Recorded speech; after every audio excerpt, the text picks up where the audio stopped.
It was a peaceful summer evening in 2022.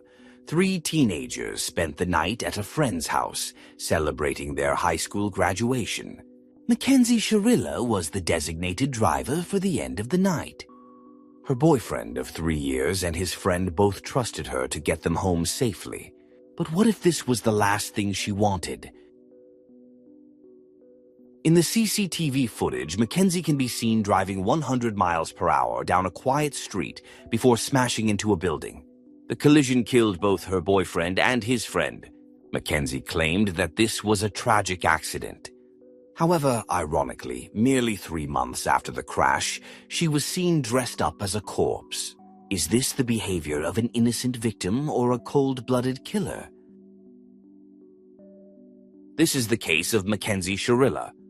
It was the end of July 2022 in the peaceful town of Strongsville, Ohio. The seniors of that year's graduating class looked forward to bright futures, and their parents were proud of them. This was true for Dominic Russo and Davion Flanagan, both 19. Dominic, one of 8 children, was a go-getter who loved playing basketball and was driven to succeed. He was even starting his clothing line. Davion, too, had ambitions. He and his 2 biological sisters had spent some of their early years in foster care due to their parents' addiction. Both parents had an addiction, and the children were removed from their home due to neglect. Life in the foster system wasn't easy, but when Scott and Jamie Flanagan adopted them, things changed. Jamie remembers they were underweight when rescued from a difficult life. Davion recognized that he had been given a second chance and was determined to make the most of it. He excelled in sports from the start, primarily focusing on football, his passion. When an injury dashed his football dreams, he turned his attention to barber college, aiming to open his shop. Davion was a resourceful teen who had learned basic skills from YouTube and TikTok and recently applied to All-State Barber College. Life beyond July held hope for both young men, but an unforeseeable, tragic ending awaited them. Mackenzie Sharilla, by all appearances, seemed like a typical risk-taking teenage girl. She had her own TikTok account where she posted careless videos of herself, joking about her use of illicit substances. "She is just one of those girls who can do a lot of drugs and not die," she would say. She often poses with illegal paraphernalia in photos taken in cars. This behavior was irresponsible and criminal, but no one could have predicted where it would lead. What started as a whirlwind teen romance continued for over 3 years. Mackenzie was now living with Dominic and his family, and apparently the cramped quarters had taken their toll on the young lovers' relationship. At school, she had been considered something of a bully. According to Davion's mother, Mackenzie made it her business to humiliate people and took delight in it. In the past, she had told people who were depressed to harm themselves. This chilling lack of empathy was the first sign that something would go wrong.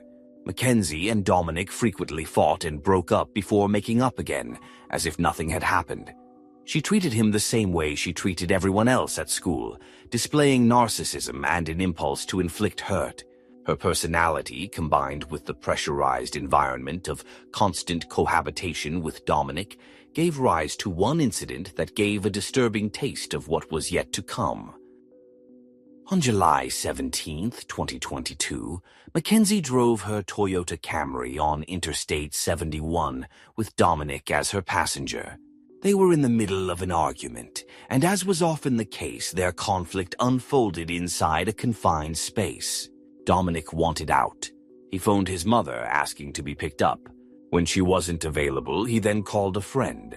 This friend was on the other end of the line when he heard Mackenzie say, "She'll crash this car now." Dominic's friend rushed to the scene. When he pulled up behind Mackenzie's car and stopped on the side of the road, Dominic's door was open, and Mackenzie was hitting him with both hands. In another incident that same month, Dominic recorded another argument. In the videos, Mackenzie could be heard repeatedly degrading him. The relationship had deteriorated from their earlier days of living together, and Dominic was no longer comfortable with her presence in his house. She threatened to lock his car if he wouldn't let her in or break off the door handle. She counted down, enforcing a time limit for him to come and let her into the house. When Dominic still hadn't opened the door, Mackenzie said he would open it right now or there would be a severe problem. Once again, Dominic called his mom for help. His mother's involvement in both situations reminds us how young Dominic and Mackenzie were. The conflict in their relationship continued to escalate, but no one could have predicted where it would end. At approximately 5:30 in the morning on July 31st, 2022, a car crashed into a building in Strongsville at speeds of 100 miles per hour. The car was a Toyota Camry, and its passengers were Dominic Russo and his friend Davian Flanagan. The driver was its owner, Mackenzie Shirilla. Dominic and Davian died at the scene, while Mackenzie was unconscious and not breathing. She was flown to the hospital in critical condition. To all appearances, this was a tragic accident that cut short the lives of two promising young high school graduates and seriously endangered the life of a third. GoFundMe pages were set up for each person involved in the crash. Family and friends donated memorial funds for Dominic and Davian and supported Mackenzie's family in covering her medical expenses. As Mackenzie recovered, she took to posting on Dominic's obituary page. She wrote seemingly heartfelt messages saying she missed his laugh and perfect smile, and he was the last person to deserve this. He had such a perfect life ahead of him. She wishes she told him all this more. Her grief was public and sincere. No one could help but sympathize with Mackenzie, this teenage girl who'd been the victim of such an awful accident. But that was before they knew the truth. Shortly after the crash, Strongsville police were notified that they had received concerning emails from the community. The emails alleged that the defendant and her mother were seeking employment with a modeling agency in Los Angeles. Mackenzie Shirilla was ready to talk. Based on the investigation, it was delivered to the police while the defendant was still in the mental health hospital. It was during that period she was in the hospital for several weeks. Shortly after being released from the hospital, the police were provided additional videos of the defendant from her wheelchair as she attended a concert down in the flats. At the same time, the investigation was still ongoing before she was charged and arrested in November of last year. These were the sorts of things that were coming to the police, and the shocking lack of remorse was coupled with the fact that the defendant was reported driving an automobile shortly after this event. She was seen in Strongsville again, driving a car, even though, as her mother testified, she got dizzy sometimes from a condition that Mackenzie had to take salt pills for, even though it was her mother who provided her with the car that she used to take Dominic and Davian's lives 12 weeks later on October 31st, 2022. Mackenzie had recovered enough to celebrate Halloween. She and her friends went out on the town trick-or-treating, dressed as corpses in a corset and heavy makeup. Mackenzie was almost unrecognizable. She certainly looked nothing like the grieving victim of a horrific auto accident who had lost her boyfriend only 3 months before. In another outfit for the same celebration, she dressed as Drank, a popular concoction with teenagers made of cough syrup, alcohol, and a soft drink combined. Her friend was dressed as a skeleton. Together, they celebrated substance abuse and death, the terrible hallmarks of her recent trauma. Indeed, the police found evidence of illicit substances inside the crashed car, and Mackenzie's blood had been tested the morning of the crash. The level of THC in her bloodstream was found to be over the legal limit. This on its own would be enough to charge her with driving under the influence, changing the traffic accident into the consequence of reckless teenage behavior. But a mere 5 days after Mackenzie's Halloween outing, the police charged her with double homicide. The tragedy that had torn apart 3 families and rocked a tight-knit community was now in doubt. Had it been a reckless accident or a deliberate act of murder? Mackenzie's lawyers contended that she had lost control of the car. As a teenager, they suggested she might have been easily overwhelmed by a chaotic situation and unable to save the passengers' lives by stopping the car. The attorneys pointed out how reckless driving is every day among young people. They described Mackenzie as inexperienced and irresponsible, but not a murderer. They questioned whether it was just kids being kids, Dominic grabbing the steering wheel, or Mackenzie unintentionally speeding up to avoid an accident. They cited her use of illicit substances as another factor in the crash. At this point, no one denied that Mackenzie was partly to blame for the tragedy. The prosecution argued that the intent was clear upon viewing the video, showing no attempt to slow down or stop, but rather full-speed acceleration into a building, tragically causing 2 deaths. During her recovery in the hospital, doctors noted Mackenzie expressed feelings of grief, guilt, and shame about the crash. She mentioned wanting to die and feeling responsible for killing her boyfriend. Whether she had lost control of the car or had been in charge the entire time, she had caused the deaths of her boyfriend and his friend, and she would face legal consequences. Mackenzie claimed she did not remember the crash. She texted Dominic's mother saying she remembered turning onto the street, and her vision faded to black. It kills her not being able to remember anything. She's been asking her therapist why she doesn't know, and the therapist said it's because of trauma. But she will try to get hypnotized and make herself remember. If she didn't remember, she hoped to deflect the moral weight of her actions, framing it as an accident rather than murder. However, the police and prosecution saw it differently. In their eyes, this was a cold, callously planned double homicide. Mackenzie, Dominic, and Davian had spent the night before the crash. At a friend's house, they had smoked illicit substances, but this was not the heart of the horrific events that followed. Mackenzie had a plan, and she executed it. Central to the case was CCTV footage from a nearby business adjacent to the crash site. This footage corroborated the car's recorded data, revealing Mackenzie's deliberate actions as a driver. The video's technical analysis and plain observation depict Mackenzie's calculated behavior. Mackenzie diligently signals her intentions in the initial footage as she quickly turns from Pearl Road onto Alameda Drive. This contradicts the image of a reckless, white flower-influenced teenager. However, in the subsequent footage, the calm early morning scene is shattered as Mackenzie's car races into view and crashes into a building at 100 miles per hour. How could Mackenzie transition from sober, cautious driving to such high-speed impact in such a short time? Mackenzie had previously visited the Strongsville Business Park and knew precisely when and where to accelerate violently, aiming to end all lives in the car. Her cell phone records provided evidence of a prior reconnaissance visit to the area, meticulously planning the crime scene. She chose a time early in the morning to minimize witnesses. This plan did not account for Davion, who only needed a ride home and happened to be in the wrong place at the wrong time. Mackenzie did not consider him. He was merely a passenger, treated like an object.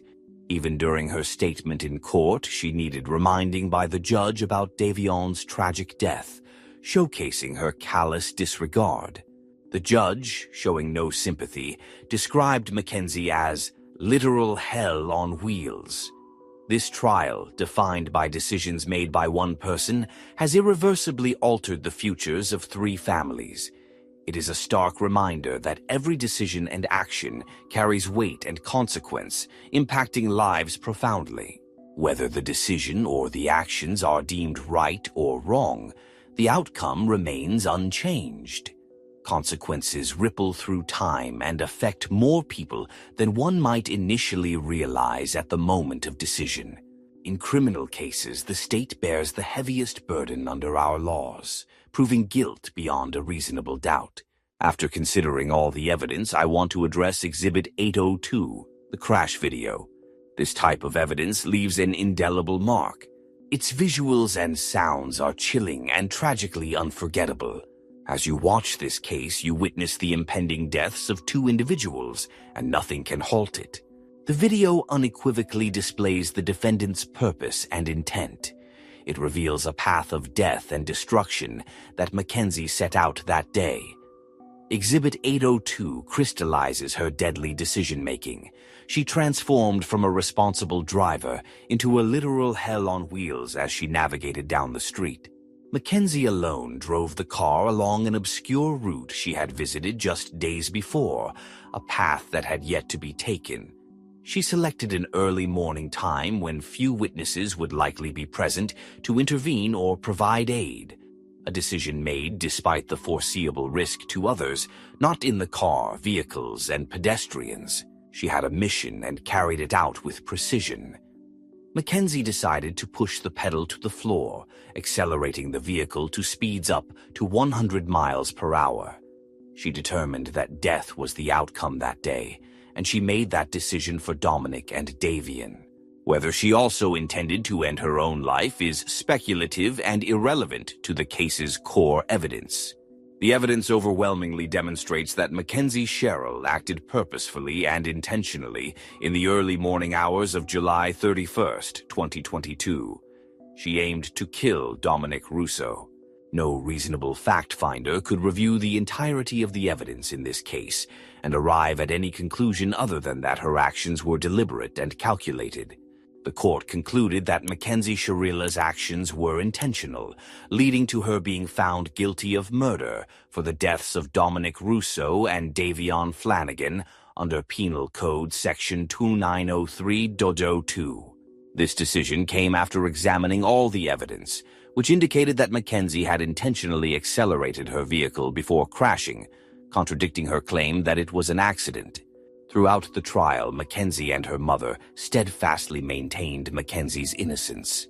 Mackenzie's mother, in a heartfelt plea, expressed profound sorrow and heartbreak, not just for the loss of Dominic and Davian, but also for the emotional and physical toll the incident took on Mackenzie.